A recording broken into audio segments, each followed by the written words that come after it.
အားလုံးပဲမင်္ဂလာပါဒီနေ့မှာတော့အသက်ရှင်တဲ့ထာဝရဘုရားရဲ့နှုတ်ကပတ်တော်လေးတစ်ပိုက်အားဖြင့်ဒီမှာကြည်နေကြတဲ့ညီကိုမောင်တို့အရောက်ချင်းစီတိုင်းကိုနိုင်ငံတိုက်တွန်းခေါ်အားပေးခြင်းပါတယ်ဟေရှာယအနာဂတိကျမ်းအခန်းကြီး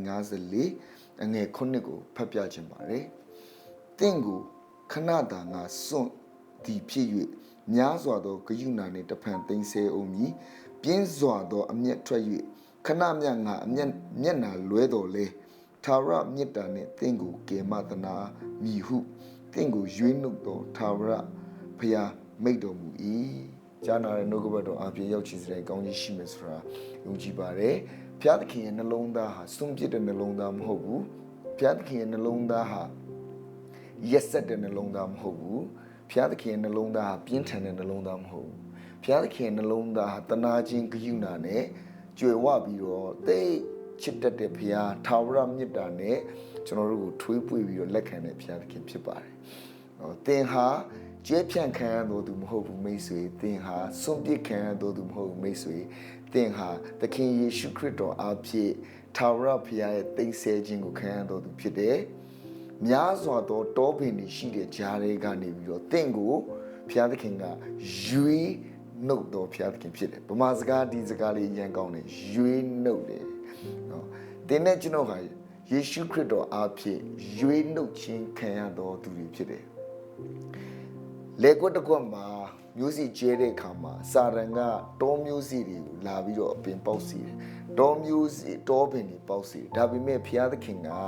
ကျွန်တော်တို့အားလုံးကိုတောမျိုးစီတောပင်တွေကြားတွေကနေပြီးတော့တကယ်ကောင်းသောအပင်ကောင်းသောအသီးပွင့်ဖြစ်သီးပွင့်စေပြီးတော့ယေရှုခရစ်တော်အားဖြင့်ရွေးပြီးတော့မှ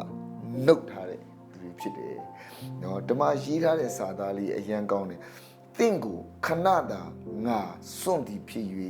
နော်ဣသရေလအမျိုးသားတွေဟာဒီဂျေရုရှလင်မြို့ကြီးကိုဘာဘူးလို့ဆိုတဲ့တိုင်းနိုင်ငံကလာတိုက်တဲ့အခါမှာနှစ်ပေါင်း80လောက်ဘာဘူးလုံနိုင်ငံမှာကြုံခံရတဲ့အချိန်မှာ prophet ဟေရှာယကြီးအဖြစ်ဘုရားသခင်ကသူ့ရဲ့လူမျိုးတော်တွေကိုပြန်ပြီးတော့သူ့ရဲ့မြတ်တာဂိယူနာဘလောက်ထိကြီးမားကြောင်းကိုဒီကျမ်းစာလေးအဖြစ်ပြန်ပြီးတော့ encourage လုပ်ထားတာဖြစ်တယ်။တော့တတမှာလေအခြေအနေတချို့စိန်ခေါ်မှုတချို့ကြောင့်ဘုရားသခင်ကစွန့်ပစ်လိုက်ပြီးဘုရားသခင်ကလည်းမကြည့်တော့ဘူး။ငါအပြင်ဘက်ကိုရောက်သွားပြီလို့ခံစားရတဲ့အချိန်တွေရှိရဆိုရင်အဲ့ဒီ feeling ဟာတင့်ကိုဘုရားပေးတဲ့ feeling မဟုတ်ဘူးလို့ကျွန်တော်ပြောချင်တယ်။ဘုရားသခင်ကတင့်အပေါ်မှာရက်ဆက်တဲ့နှလုံးသားပြင်းထန်တဲ့နှလုံးသားအဲ့လိုမျိုးနော်မာကျောတဲ့နှလုံးသားမျိုးရှိတော့ဘုရားသခင်မဟုတ်ဘုရားသခင်ဟာတင့်ကိုတင်စွန့်ပစ်တယ်လို့တင်ခံစားနေရပြီမယ်လေအဲ့ဒါခဏပဲဖြစ်တယ်အဲ့ဒီခံစားချက်ကိုဖျောက်လိုက်ပြီးတော့ဘုရားသခင်ငါ့ကိုဘယ်တော့မှမစွန့်ပစ်တဲ့ဘုရားသခင်ဖြစ်တယ်ငါ့ကိုအမြဲတမ်းဖိုက်ရမ်းပြီးတော့သိမ်းဆည်းထားတဲ့ဘုရားသခင်ဖြစ်တယ်ဟုတ်ပါတယ်ကျွန်တော်တို့မှာအပြစ်ဒုစရိုက်နဲ့ဆက်ဆိုင်တဲ့အရာတွေဘုရားသခင်အမျက်ထွက်လောက်တဲ့အထိပြင်းထန်တဲ့ဒုစရိုက်တွေကျွန်တော်တို့ပြုကောင်းပြုမိလိမ့်မယ်ဒါပေမဲ့ဘုရားသခင်ရဲ့ချစ်ချင်းမြတ်တာကျွန်တော်တို့အပြစ်ထက်ကျွန်တော်တို့ဒုစရိုက်ထက်သာ၍ကြီးမားတာဖြစ်တယ်ဒါကြောင့်ပြင်းစွာသောအမျက်ထွက်၍ခဏမြငါမျက်နာလွဲတော်လေထာဝရမြတ်တာနှင့်တင့်ကိုကေမတနာအောင်မည်ဘုရားသခင်ကျွန်တော်တို့ချစ်တဲ့မြတ်တာတခဏမြတ်တာမဟုတ်ပါဘူးခံစားချက်ပေါ်မှာရှိတဲ့မြတ်တာမဟုတ်ဘဲနဲ့ तू ကဆုံးဖြတ်ချက်နဲ့ချစ်တဲ့မြတ်တာဖြစ်တယ်သင်ဟာဘုရားသားသမီးဖြစ်တယ်သူ့ကိုတင့်ကိုဘုရားသခင်ကဖန်ဆင်းထားတာဖြစ်တဲ့အတွက်တင့်ကိုဘယ်လို့မှအဆုံးရှုံးမခံဘူးဘယ်တော့မှမစွန့်ပစ်ဘူးတင့်ကိုအခုယေရှုခရစ်တော်အားဖြင့်ပြန်ပြီးတော့ကယ်တင်ခြင်းပေးတဲ့ကယ်တင်ခြင်းကဘယ်တော့မှမဆုံးရှုံးတဲ့ကယ်တင်ခြင်းထာဝရမြတ်တာနဲ့ဆက်ဆိုင်တဲ့ကယ်တင်ခြင်းဖြစ်ပါတယ်ဒါကြောင့်တင့်ကိုဘုရားသခင်ကအပြစ်ထဲမှာပဲမထားဘူးဒုစရိုက်ထဲမှာပဲမထားဘူးအခက်ခဲထဲမှာပဲမထားဘူးဆိုတာယုံပေးပါတင့်ကိုဘယ်တော့မှဘုရားသခင်မစွန့်ပစ်ဘူးဆိုတာယုံပေးပါဘုရားသခင်ငါ့ကို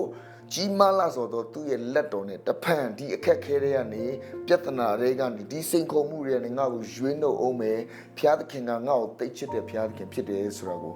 ယုံပါလို့ကျွန်တော်ဒီနေရာကနေဒီနှုတ်ကပတ်တော်လေးနဲ့ခွန်အားပေးခြင်းနဲ့သင်ဟာစွန့်ပစ်ခံရတော်သူမဟုတ်ဘူးသင်ဟာဘုရားသခင်ရဲ့ဖက်ယမ်းခြင်းနဲ့ဖတ်နှမ်းခြင်းကိုခံရတော်သူဖြစ်တယ်ထာဝရမြတ်တာနဲ့အချစ်ခံရတော်သူဖြစ်တယ်ဆိုတဲ့အကြောင်းဒီနှုတ်ကပတ်တော်လေးနဲ့သင်ကိုခွန်အားပေးခြင်းပါတယ်ရောက်ချင်းစီတိုင်းကိုဘုရားသခင်ကောင်းချီးပေးပါစေ